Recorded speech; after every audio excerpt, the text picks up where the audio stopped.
outstanding. But a pleasure to meet you. Now, before we start, is Kinga Vajda? Yes, yes, that's exactly how you pronounce it. Okay. Good on the first try.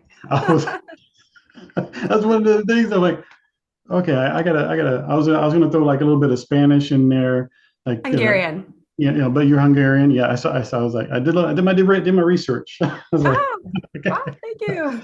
Yeah, it's a Hungarian tradition of from family, and then and came over. I'm like, all right, and now you're in Austin. All right, I'm an so Austin. let us do this. I'll try to do a proper beginning here. Let's see. All right, welcome, guys. We're back on another Wisdom on the Front Porch, where we talk about all things entrepreneurial and whether it's in culture or in lifestyle. And I'm a guest host today with for LS. She's in the background back there trying to help her out. She's not feeling too well, but she's getting there. She's getting there. She's a trooper. But today we have Kinga Vajda, and she told me that I said it properly. Thank you. I appreciate that so much. And she is a fellow Texan, like I'm a fellow Texan. I'm in San Antonio, and Kinga's in Austin. And you know what, Kinga, I appreciate you coming in here, taking time to talk about being an entrepreneur.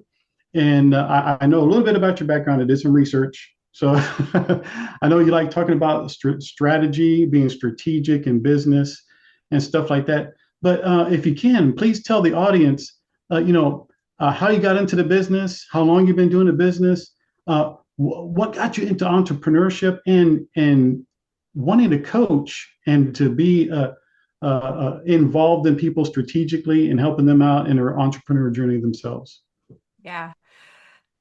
Thank you so much for the warm welcome. And LS, we hope you feel better. I just really enjoyed writing in an anthology with her. And so I just want to shout out appreciation for that. Was in the corporate world, as many people refer to as a corporate escapee.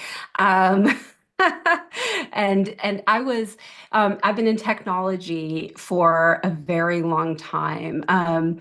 For over 20 years, I was an agile coach. And so for those of you that might not be familiar with what that is in the tech world, I was helping software developers communicate around how they develop code and actually move forward, problem solving, but also to communicate what they're delivering to their leadership teams. And so I was driving decision making to the leadership teams, and then as a leader, helping the leadership teams make good decisions and creating a like kind of transparency around what are we actually doing, giving choices to leaders, being like, do you want A or B once we're delivering consistently? And for me, what I realized is that a lot of times leaders weren't necessarily the ones that were communicating. So I got really, passionate around, well, if I can teach developers, I can teach leaders. And so I just kept kind of pushing this decision making and this philosophy of, well, the more transparency we build, the more we can actually get accomplished and work as a team together. Through this, like we really had to just trust one another and kind of move. I think of it as people that are just marching to the same beat. You understand the message and you move. So after about 20 years of doing this pattern and really working with tons of groups through hyper growth situations, I realized that what I really care about though is the people, right? And that sounds very cliche, but the thing is that goals change. The future of technology is changing. Everything is changing. People are changing. And so when I left corporate 2 years ago, and I was like, what am I going to do next? Do I want to go into a business?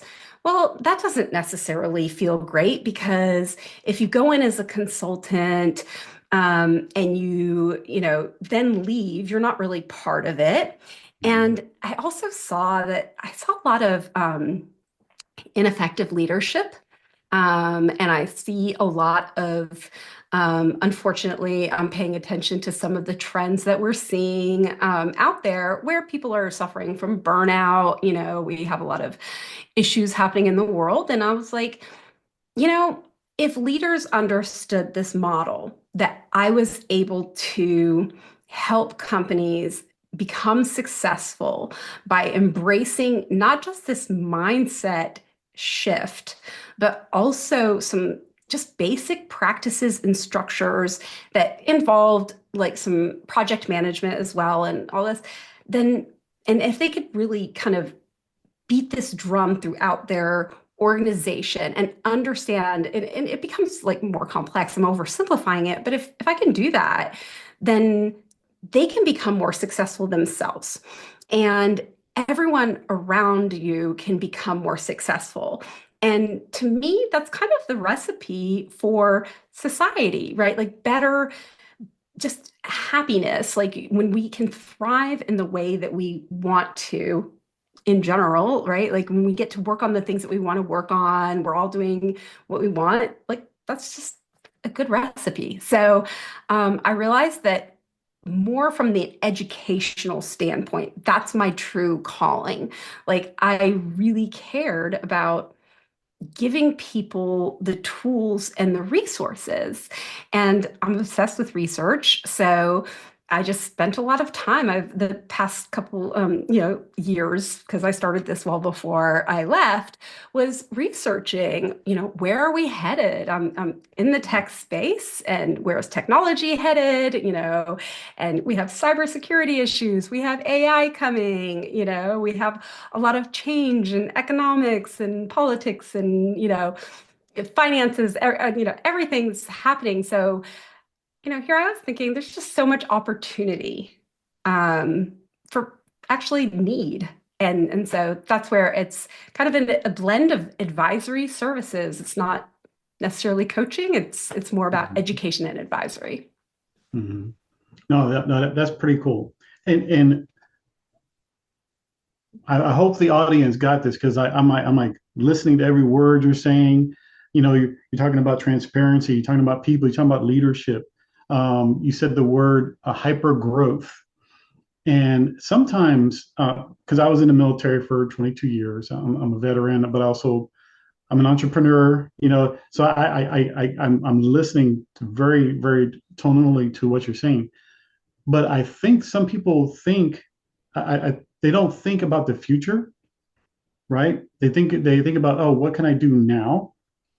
And I think one of your superpowers, Kinga, from what I can see, as an advisory, even as a coach, a consultant, maybe, and that entrepreneurs need someone sometimes with a future vision.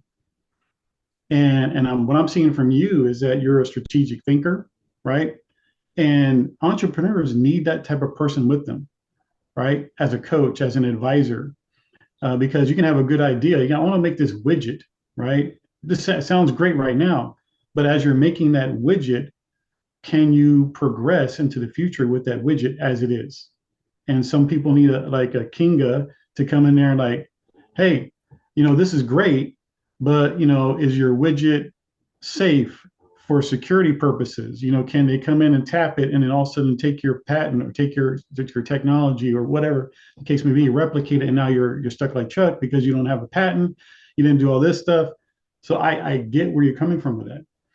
And entrepreneurs need that kind of strategic thinking. But when I was in the military, we had a section called current operations and future operations. And so anytime we went on mission, our mission was to defend the country. But we had people that strictly stuck on current operations, and I could see you as the future operations person that is give that forward thinking for that company or that entrepreneur. Yeah. Um, You so have to you were understand the current state too, though, right? exactly. Like you cannot get to the future state without having a really good understanding of the current state. And I think a lot of people kind of get that wrong too, is that they think that they understand their current state.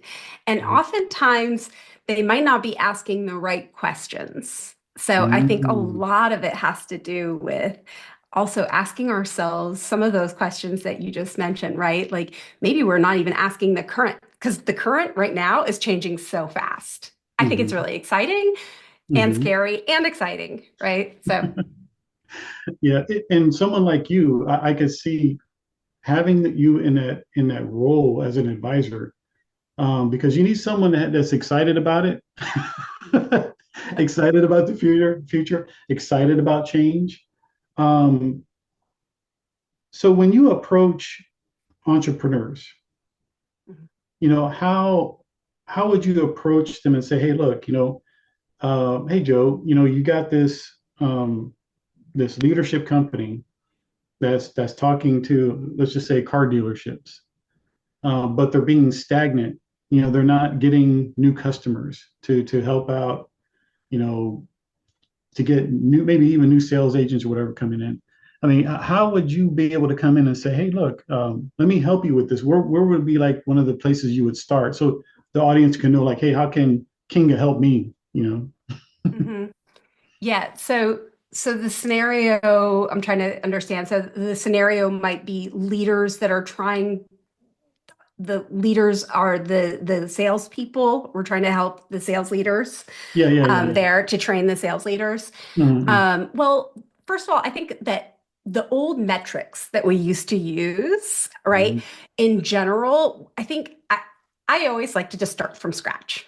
So I think using our critical thinking is such a key component to like everything, right? So I like to be ground up almost every time. That's the entrepreneurial mindset anyway, right? Like because we should be questioning everything and using the people around us, the research we have available. And we have so many great tools right now too. And then use the past to gut check, right? So I'm not saying just throw it away and pretend like it didn't happen, but I'm saying why not at least try to have a fresh perspective and use the people that might be passionate that are currently involved. Gather your data so you have clients or whoever you might be getting feedback from, or the people that are in the middle of it, and then take that and then really look at where you want to head, right? And so when we're talking about measuring, I think that so often I hear some statistics or data that people are taking a look at, and I go, why are you even measuring that? Like, what is your point? Why, like, I don't get the point of it because I don't even understand what result you think you're after. And I think it's just habits. I think it's that they thought it was a best practice, and maybe it was, maybe in an old system. So I think that we really need to be comfortable with pressing each other and saying, did we do that because we just got comfortable?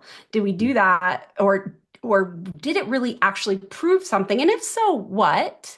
And is that what worth the time that we put into it, right? Because there's some things that we put time into even that isn't even worth the investment. So really balancing because our time is precious. I think that there's a lot of resentment that builds when people are pushed to do things that they say, "Ah, this is just a waste of my time. I'm being pushed in all these directions and my boss doesn't know better." They start to really lose this gap in trust. I did a post the other day because there was I can't remember the organization, but gosh, I'm just hitting a blank right now. But basically, the HR companies were saying that they're the ones that are doing the recruiting, and that the talent, that the managers are so disconnected from the work itself that HR is doing, filling a lot of these. They're obviously most of the time in charge of recruiting, but that there's such a disconnect that the people that are actually doing hiring don't necessarily understand. And so I'm like, well, if that's the case, then how are they actually evaluating somebody's performance? How are you then not only evaluating, but then guiding them, right? Mhm. And so no wonder people are feeling burnt out because if they're getting direction and goals, someone's creating their goals, right? Like, so it all comes down to it for me of when we decide that there's an idea, there's something we're building or something we're delivering, then how are we breaking this idea down? How are we taking that from a concept and then making it actionable and making it something that everybody can rally around? And if we can't identify that and make it down to our day to day that somebody's responding to, what are we doing? Mm. No, that's good. That's good.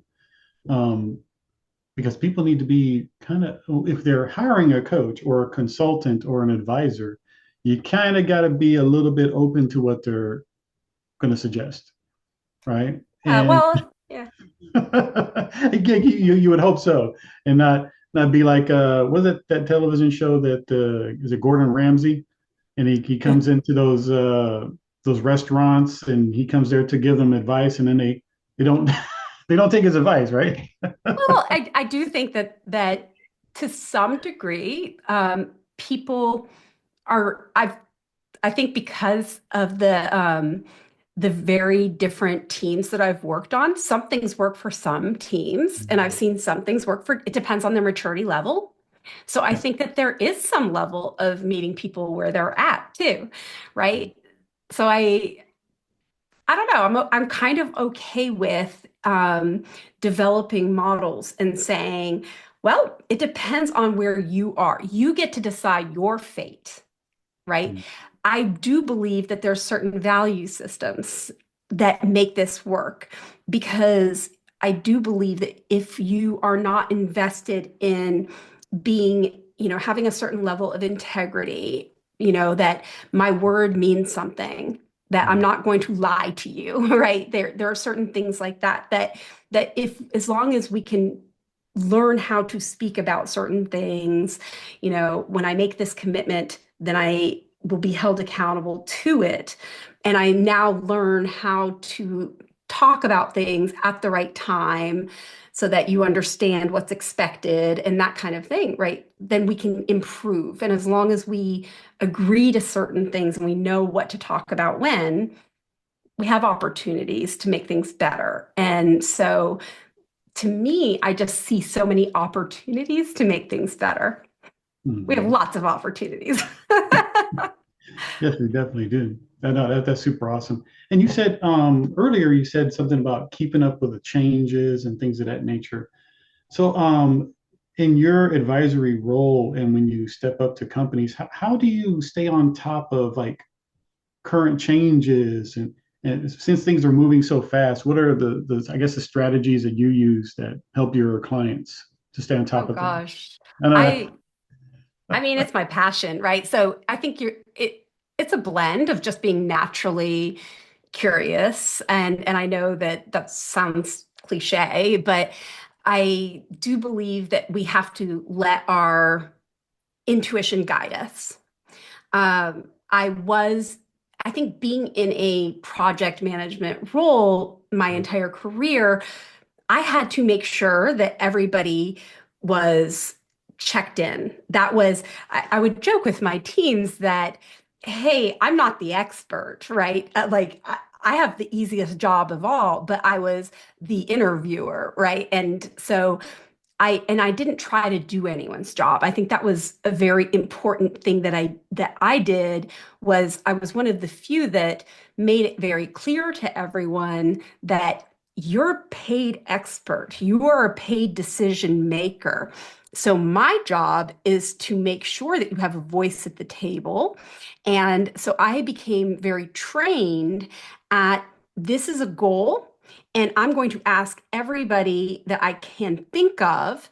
And so I'd spend a lot of time looking at this goal, thinking of who else could possibly be responsible or contribute or anything around this thing. And so I'd start thinking, like you mentioned, security or this or that. And right. And so as much as I could, I'd explore things. And then I'd go to that person and I'd explore it to as much responsible. And so I look at it as a responsible leadership style. So I think that is leaders, if we all started feeling a sense of responsibility, and if every leader that said, yes, I contribute towards this thing, and as a whole, we together collectively need to feel responsible. And I understand my part and I've committed to it and I take responsibility. And then I therefore am responsible for my team and what I've asked of them. And, then we can start cascading a much better sense of responsibility. And there'll be trust that's built that way. And so I help kind of resonate this message. And I think that it works, when people become more stable. And I don't, it's more about aligning around the things that we want to align around because we will just naturally gravitate towards those topics. So to stay current and relevant, I choose things like technology, I think is now embedded in pretty much everything we do. Yes. Yes. Yes. Right. Yes. And so I go to the experts. I mean, right now I think I have a list on my desk, but it's like, you go to all the consulting companies, you go to the research companies, you go to, so there's Deloitte, McKinsey, Gartner, and then there's going to be, so you just kind of start going I go to the Department of Labor, you go to all the government agencies. So I start asking myself tons and tons of questions. And then if I run out of questions myself, I start reading some articles and then I'll start, so it's just a matter of I like to be nosy. I look at it that way. Yeah. Well, I didn't use this term. You're resourceful. Resourceful. I like You're that. resourceful. Yes. Yeah, Yes. and I think from an entrepreneurial aspect, because I know this happens to entrepreneurs. It's good to have an organization, right? When you're in an organization, but when you're an entrepreneur, you're kind of the organization. So, so how would you, I guess, help or talk to the entrepreneur to say, hey, look, you know what? I know this is your baby, this is your idea that you've been working this for maybe 4 or 5 years. You've been making, you've been pretty successful. You've been bringing some income in with your family, but like if they were to take on Kinga, Kinga would tell them, hey, for you to go to the next level and to free up more time to be with your family, you need to do this. So I mean, how would you, kindly or approach that entrepreneur to let them know, hey, look, man, you need to like delegate, maybe bring some people on. What would you tell them? Yeah. Um, I think when people hear the word delegate, they immediately think, oh, I got to let go of some kind of power, right? So I try not to use that word, just to be honest with you. I don't. Well, I do think that there's certain words that trigger people in certain ways, and so I do try to stay away from certain things in certain contexts, right? And so it's always about reading. It's reading the room and how well you know somebody, right? And so for me, when it comes to an entrepreneur that might be in an overwhelmed, it's always about one, looking at them going, are you happy? When it comes down to it, how basic of a human needs we have, and is this the life that you really want? And are you at kind of peace and calm? It's not just happy, but are you at peace and calm Mhm. and that kind of thing, right? So, and then helping them visualize the next place. And what I'm really, and why I'm kind of just a nerd with getting excited about stuff, because with AI, we can actually start developing that visual. And I am a very visual person. And I'm like, how cool is this that I could start going, oh, could you imagine this? And when someone can put themselves in those shoes, right? Then they go, oh, well, I didn't really think that that was an option for me. Yes, it is a possibility. And when you start giving people options and you start giving people possibilities, then they allow themselves to daydream a little bit. They just didn't, they were so in their grind. They were so in their grind that they just didn't even think that it was possible. And they were so like, no, everybody's counting on me. There's just no way. It's just not possible. Everybody's counting on me. This was my baby. This was, And so I love to offer that and then say, okay, well, let's just daydream. Let's just play. So you can make it kind of a playful thing and engage how people are feeling about it. And I think that when you can read people, so it's a combination, right, of logic and actually having that relationship with somebody. It's not just being like, well, I'm gonna tell you what you got to do. But we also, there's people that might just be logic oriented too and say, well, actually, look, we could run.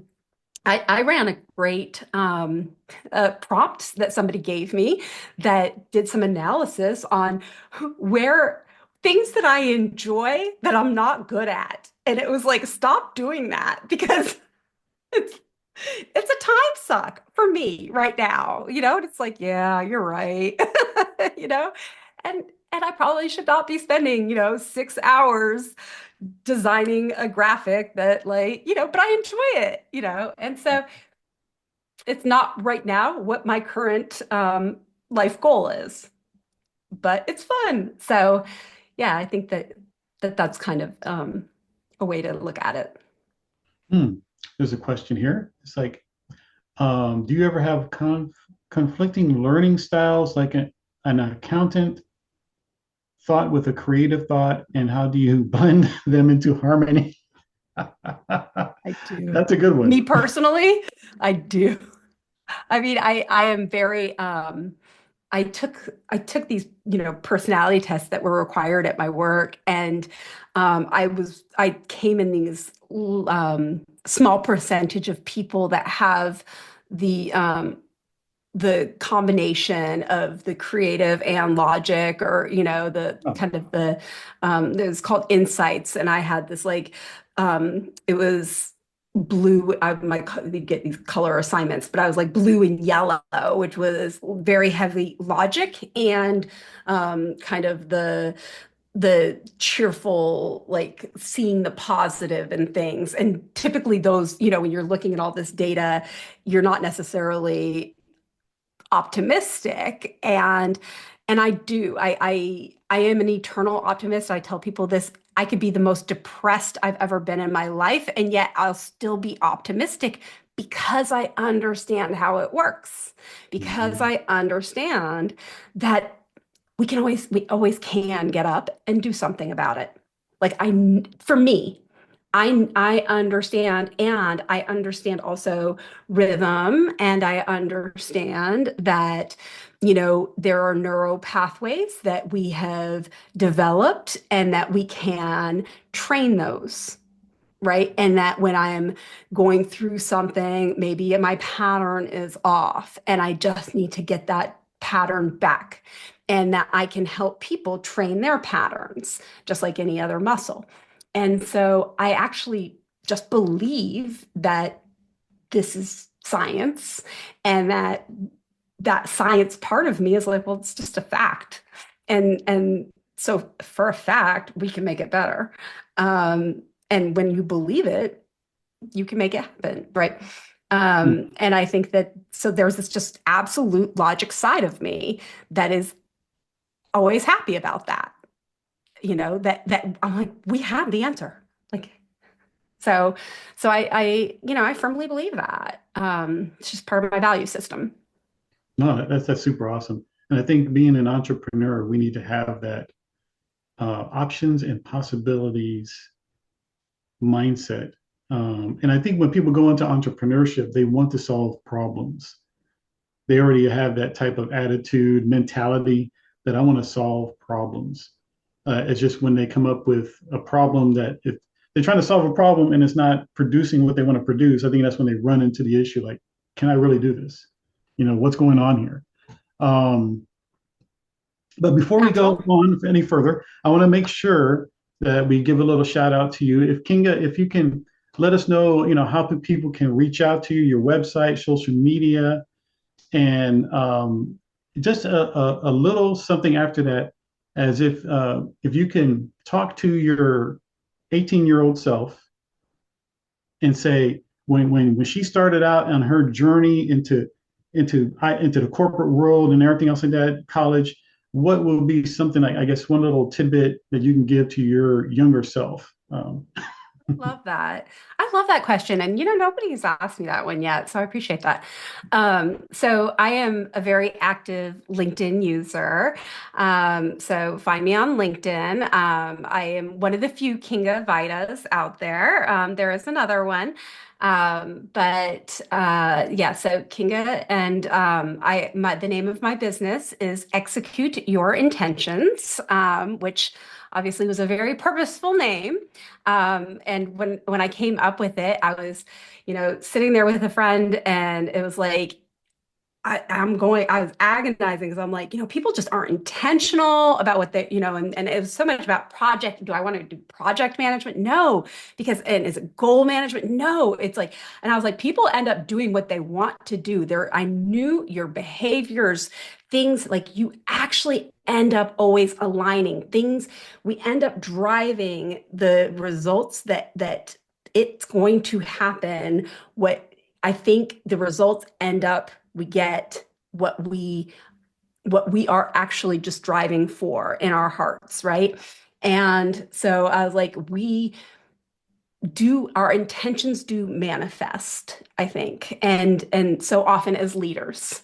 And we don't necessarily realize that we are, and we get a different result, and we're like, wait, that doesn't feel good. And so if you want to have it feel good, you can be more intentional about how you execute it to make sure it lands. It's about making sure that you take the right steps to pivot there, but just understanding that it is a pivotal process to make sure you're staying on course. So that's how I came up with the name of Execute Your Intentions. And I wanted to be very purposeful. It's like, you're going to do your intentions. I'm not trying to develop anybody else's intentions. I'm not making any assumptions about anyone's intentions. I don't want to, right? Like, that is up to you. I think every business is unique. I think they should be. I'm not trying to impose my values, other than kind of integrity and some basic human rights. I'm not trying to impose anything on anybody. I want people to be able to truly shape their own thing. So execute your intentions.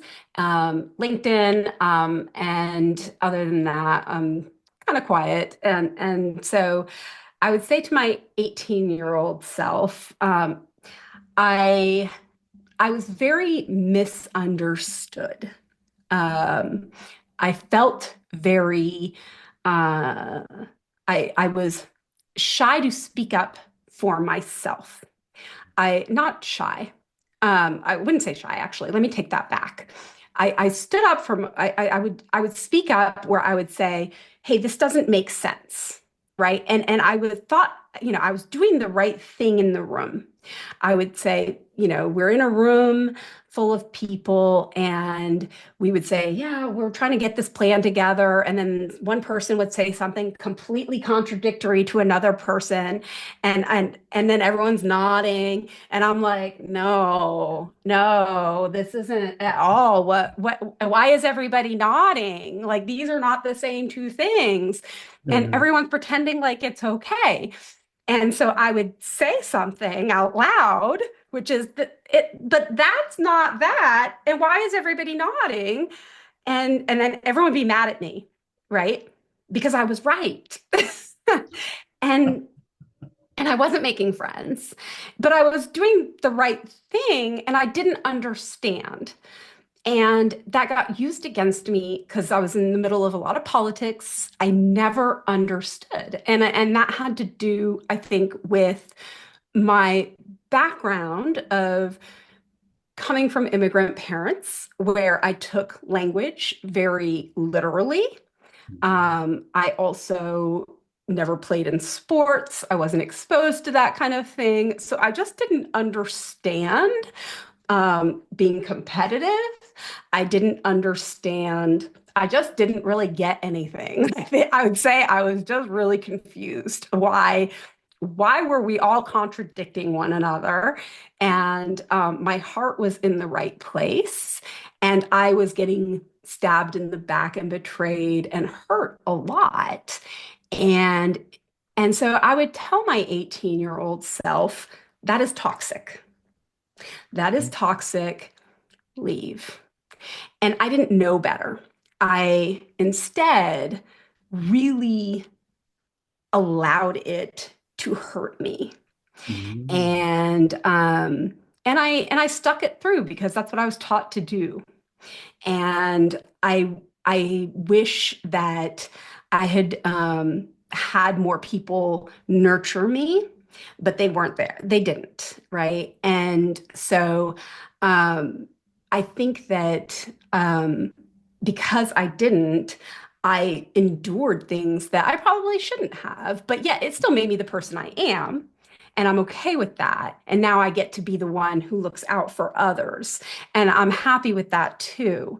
But I think that it's something that is really unfortunate that we had so much toxicity.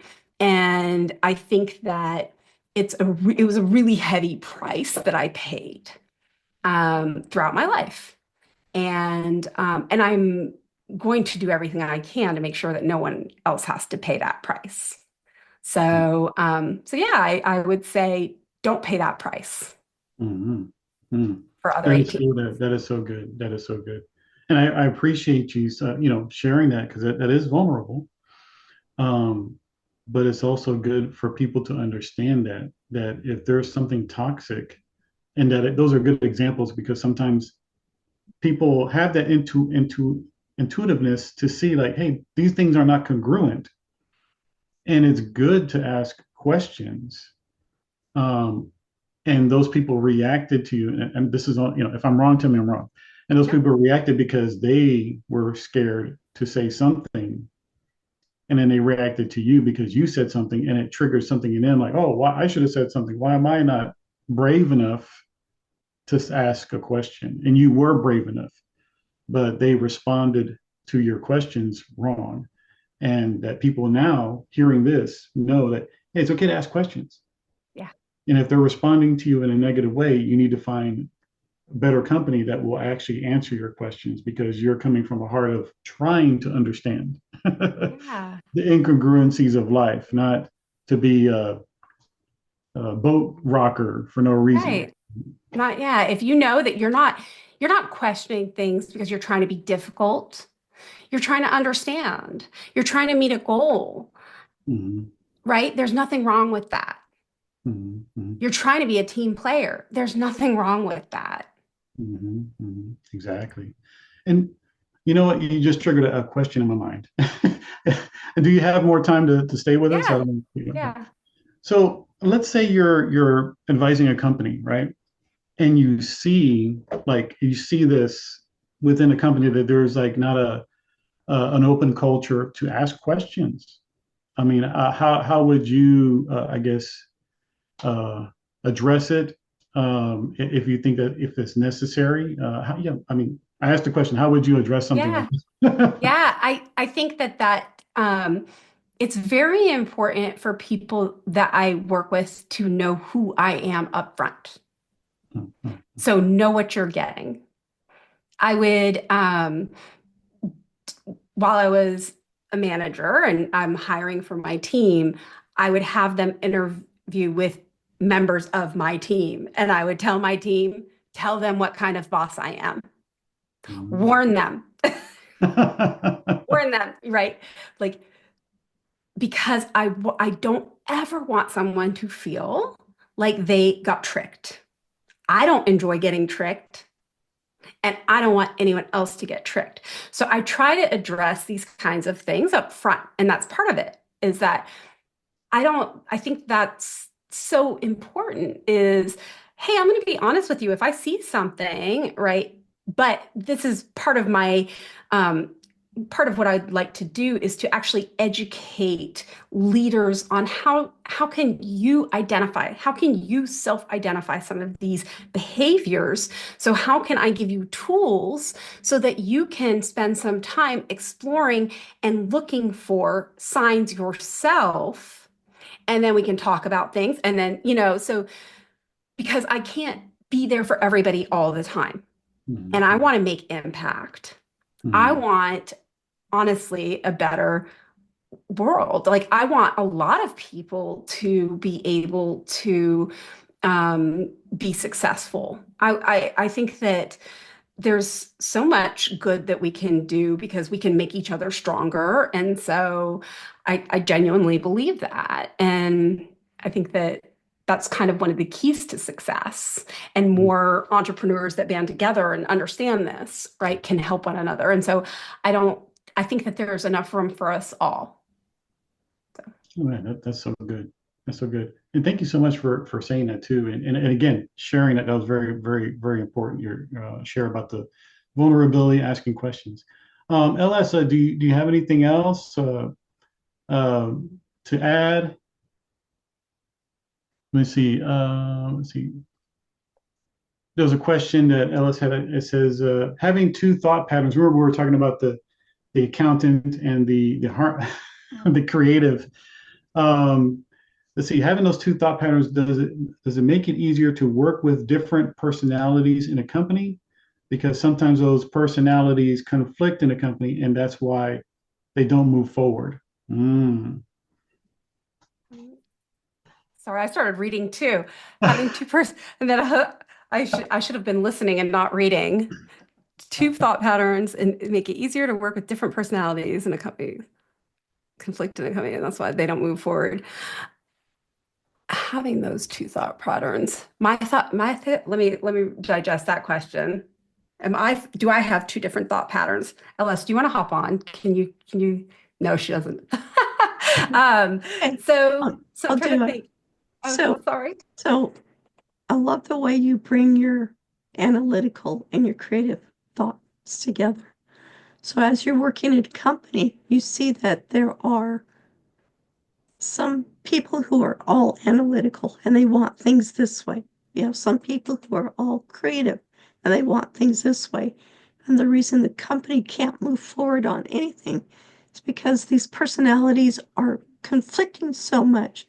And instead of sharing their ideas, finding out why it works, and working together on it, how do you handle a situation like that? Thank Mhm. you. And so sorry that I made you speak. I feel terrible. Um, so to me, that's actually what makes the world go around, right? Like the fact that we have total opposites is the yin and the yang of life. I mean, that's what makes it super fun. I think that we need these extremes. I think I'm kind of an extreme in every way. So that's maybe why I understand and can understand how to take a creative to I can kind of pull them over to the logic side because I went to an engineering school, but I'm very passionate about, you know, being creative too, and I can get lost in creativity. And so I think then I can take the engineers and I totally will laugh at myself because I shared this story the other day that I broke two laptops my second week because it was a different type of docking station than at my previous job, and I kept hitting the button too hard and breaking a pin that was inside of it. And finally they figured it out, right? Like so, and I'm like, oops. And they're like, you should know better. And I was like, probably. And I laughed at myself. And I mean, it was an expensive, but you know, I was like, I'm not perfect. I'm not even trying to act like I am. And I think when we can accept ourselves and we can show people compassion and we can show people that, hey, we're in the same environment. And what's more important is that we actually should be grateful. You don't, person that's more so creative don't want to spend your time doing logical puzzles or whatever, and you don't want to spend your time doing this, great. Divide and conquer and divide or whatever, like that's what's so fantastic. And so I think that when you can position things, it really is all about positioning things. I am not a great salesperson, and yet it is that kind of, it's to me, it's always like, how do you choose to look at something? It's a choice. It is absolutely a choice. I would just be like, you can look at it like this, or you can choose to look at it like this. Your day can be really negative and you can be angry and mad, or you can choose to be like, hey, actually, this isn't so bad. This is kind of working out for us. So to me, that's how I got them to move forward. It was like, look, here we are. This is the situation. You choose to work here, right? Do you choose to continue to get paid? Like, let's make it fun at least. And when you can make it something where people enjoy and they become passionate about it too, and enjoy working with the people that they're working with, you're so much more motivated. So that's at least what it meant for me. So. Awesome. Yeah, and I think when you also, and just to add, sorry, the last piece was I spent a lot of time and care. I think building a bridge around that transparency piece, because I think that is something I feel is missing the most. Is we hear words, we hear, company meetings, financial statements or whatever, something, and you hear goals, but then you don't actually see a real breakdown and then assigning out ownership that's traceable, that says, okay, now I get not only from I'm not saying that everybody has to have like a name to it that you're holding accountability, but a tangible way that, okay, we want to increase our sales by 10%, use a sales model, but I want to increase my sales by 10%. Now, does that mean we could do it because we built a better product? It could be because we trained our salespeople. It could be because, and so we can throw these numbers out there.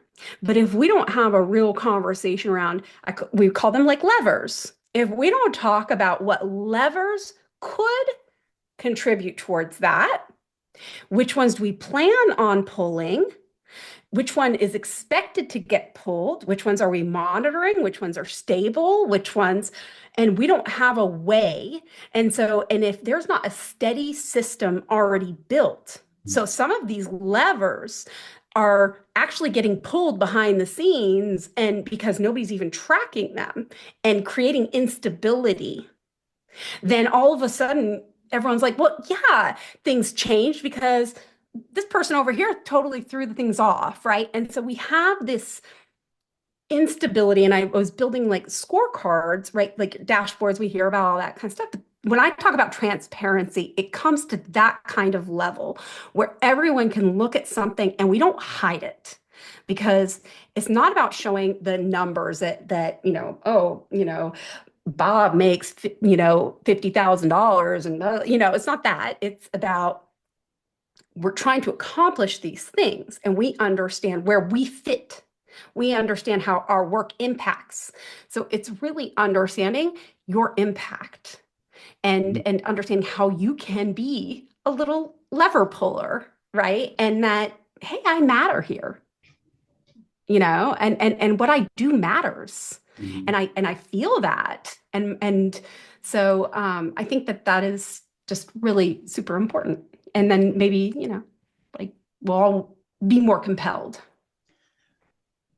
No, I appreciate that, because a lot of times in business, corporate, even being an employee, we need to understand the impact of where we are and a part of the accomplishment of whatever mission, and whatever goals that are going on. And even more, the leadership, understanding, they don't have to go to almost to the granular level, but they have to understand what piece actually makes things work. And if Joe Bob is not having a great day because he asked his senior management guy a question, and the senior management guy blew him off and said, "Hey, just get back to work," and da da da da. He might be bringing up a serious question because there might be, a safety issue, or something's not being delivered on time, and he's actually bringing up a question that says, "Hey, look, this, according to what I'm seeing, this is not working right, and if it's not working right, I'm not going to be able to accomplish my task, and then guess what? My task is not going to get accomplished, and then you're going to get mad because I didn't get my," and it's just a trickle effect, you know. Um, and understanding the people side of it, like you talk about, and I see that you have a very big heart about the people side. And I think we had a conversation about that too, LS, in the previous conversation. Is like the culture that you have in your organization. If the culture is not right, it's going to defeat the vision all day. If the people aren't happy, and I can't remember the logistics word for it, but basically, if the people working for you ain't happy, guess what? Your customers aren't going to be happy. Oh, yeah. And then when your customers aren't happy, your investors are not going to be happy. So it's all like a bottom, bottom line thing. And leaders need to understand the heart of the people, because the people matter in the business at the end of the day, whether it's your employees or your customers, all of it. Yeah. But no, If thank you're you going so to much. stay in business. Yeah. If you want to stay in business, yeah, you need to understand. Right. But no, Kinga, again, before we head out, they can reach you on LinkedIn, right? I guess LinkedIn is good. Yeah, at Kinga Vajda, Vita. Like a vitamin. amazing, like a vitamin. And then before we go, if you can give us maybe 5 minutes of what's on your heart for the people, the audience out there, to understand about entrepreneurship, and then what is your vision and your perspective, again, in your heart, for helping entrepreneurs and businesses out there with your services? Yeah. I think for entrepreneurs, something that is really important to me is that people understand that, one, we talk about community so much, and it is so important, but there's a lot of communities out there also that act they're businesses too. And so I liken it to some of the issues that I see that have bubbled in business, where they have a community leader, usually very well-intentioned people, but they don't necessarily know how to do hyper growth.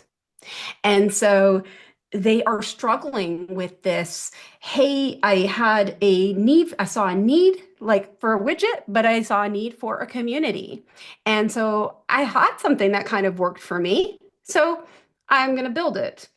All of a sudden, bring in a couple people. Then, oh, this is a lot of work. Start charging. Then they start building more. They don't have the processes in place. They don't have the structure in place for hyper growth. They don't understand that there needs to be a basic framework.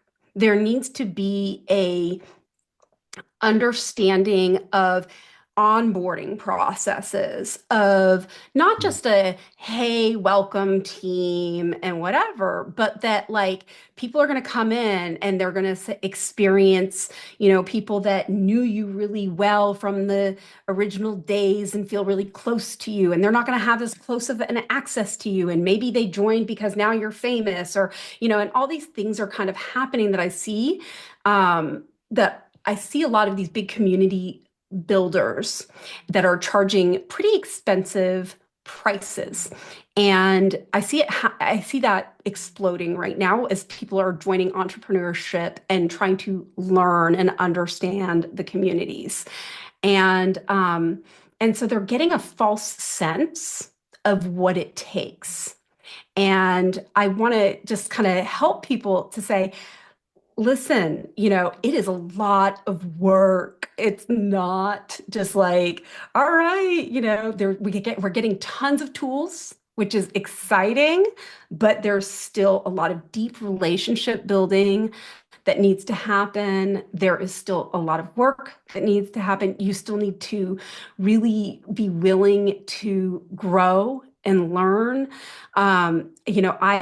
I have spent a lot of time in my own self-development and growth. This has not been me just, hanging out. I have really had to nurture this for myself. And so getting to know what it is that you are compelled to do, that you are so passionate about that you cannot stop thinking about it, so that you develop that curiosity, right? Because otherwise, you know, otherwise you will probably burn out, because it is something I think that you are like, I want this. Entrepreneurship is not for everybody. It is not just a fast ticket.